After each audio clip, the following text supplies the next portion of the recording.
Well, good morning, friends, and welcome to Wake Up in the Word. Thanks for joining me this morning. Joseph has brought his family through. He's brought the whole world through a terrible time of famine. What now? Let's find out today as we wake up in the Word. Mm. The picture is beautiful. Genesis chapter 47 of how God has used Joseph to preserve his people through a difficult time.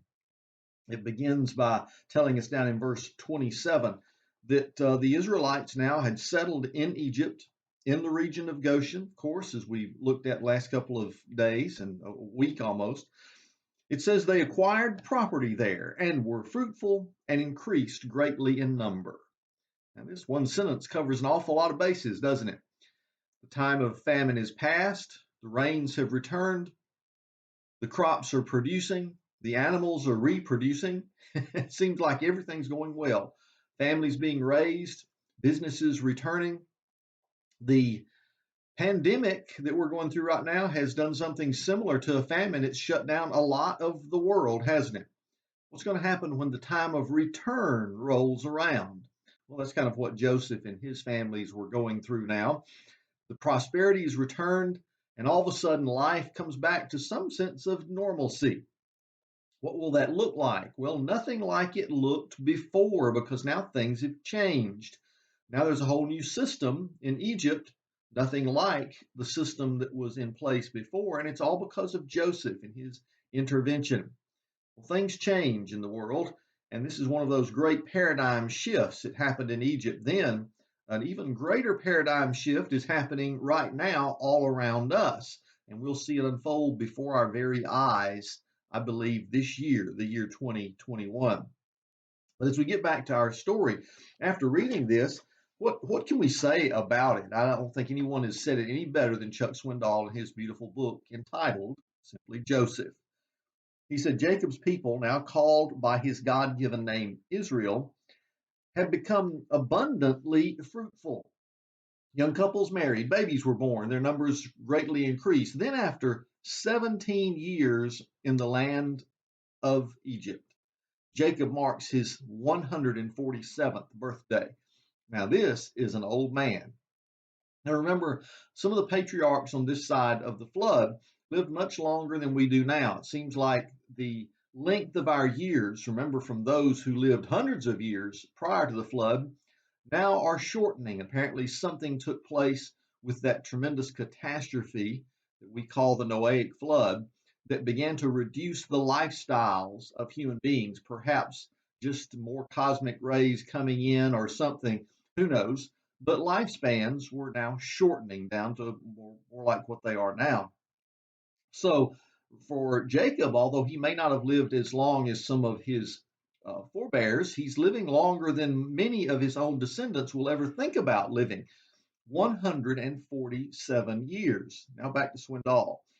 He, like his favorite son, had known numerous ups and downs and many failures, yet blessings from his forgiving Lord. I agree with Alexander Wythe, who said there was no Old Testament saint of them all who first and last saw more of the favor and forgiveness of God than Jacob. Chuck, I think you're right on that one. It says his journey was nearing the end. Who knows? Maybe the entire clan gathered for a large birthday party. What a celebration it must have been. We think of some of the milestones. If you have a relative actually make it to 100, it's like, really? Only person that I know in my family that's ever made it to 100. Well, if you go way back to Jacob's time, you're going to find a few more of those. Well, what happens after you get past the really big birthdays? 147? Well, my goodness.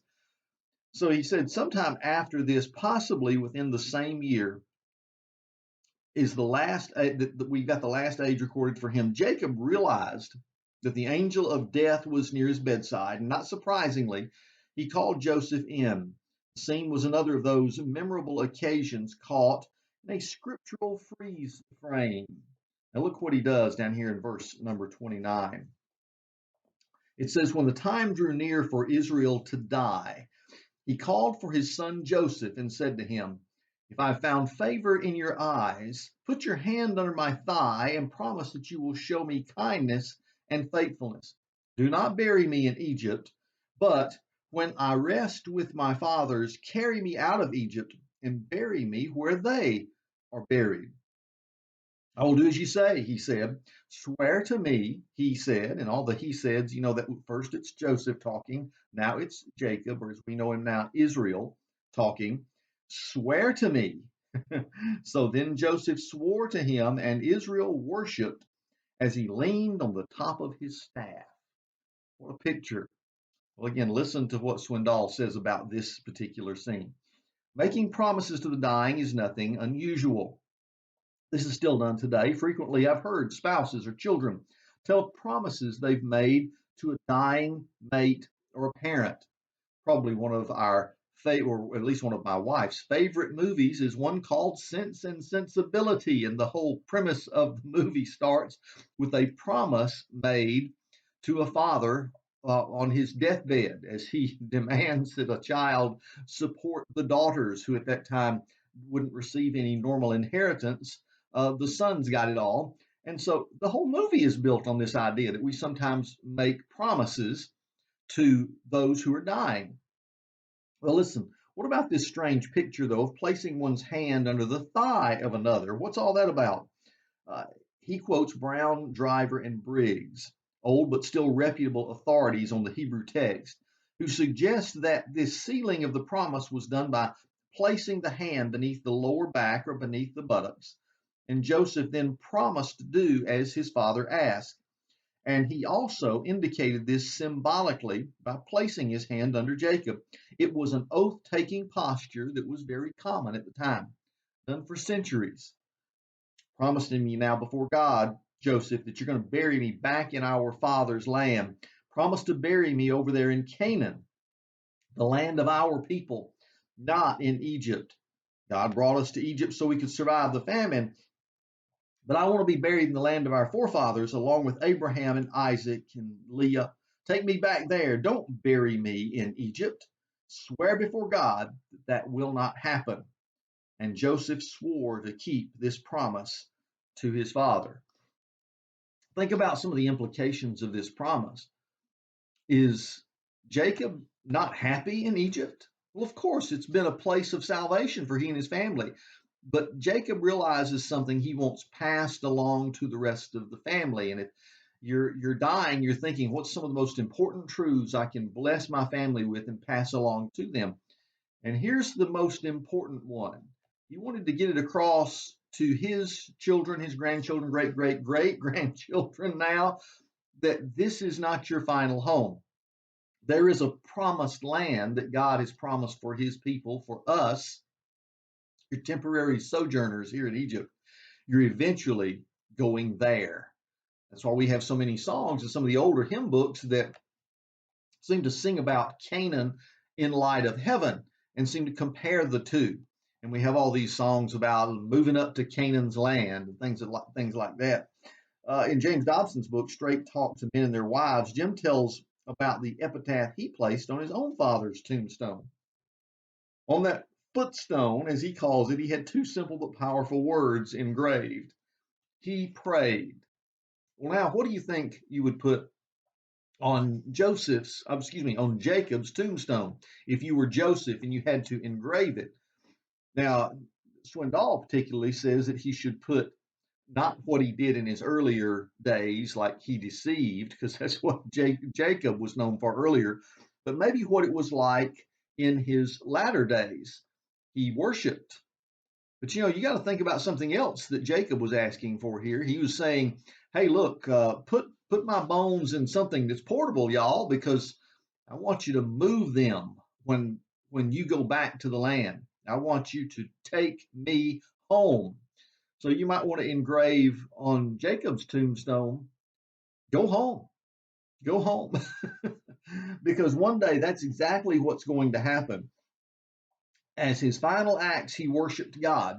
But what do you think he wanted on that final tombstone? A reminder of the promises of God, that God had been faithful and protected them and given them an incubator to grow into a great nation.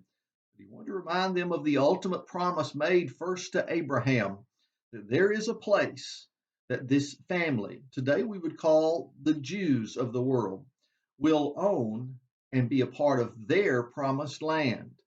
And what's interesting is that as we get to the very end of this scenario, of the age in which we're living, God promised that he would once again regather this family back to the nation of Israel. And if you're like me, we've grown up in the day in which we have seen it happen. We've been the generation of the restoration of Israel to the land, going back home, getting ready for the coming that many of them don't even expect of the Messiah who's going to bring a final stamp and a final completion to this beautiful story. So, friends, that's part of our story today. What about you? I know some of us don't even think about where we're going to be buried these days. Well, you don't want a grave somewhere. Just go ahead and cremate me and stick my ashes on the mantle if you like, or just my wife has kidded because she loves Cracker Barrel so much. Oh, just spread my ashes in front of a Cracker Barrel somewhere. Listen, we don't think about the markers that are left when we pass on, remembrances that are there. Now, think about it for just a minute. What would you want on your tombstone? What would you want on your marker? What should it say to point people to Jesus? It's an interesting thought this morning. You know, if you're like Jacob, you've got to remember the marker's got to be something about who you really are, not who you necessarily were in your early rebellious days, but who are you now? Can we say of you, he or she prayed, he or she worshiped, and can you point toward the promised land? Thanks for joining me this morning. Thank you so much for being a part of Wake Up in the Word and our family. May God bless you and keep you. Tomorrow we'll be doing Wake Up in the Word from another location that I'll reveal to you then. So I'll see you once again as we wake up, look at God's Word, and see what it has to say for us today.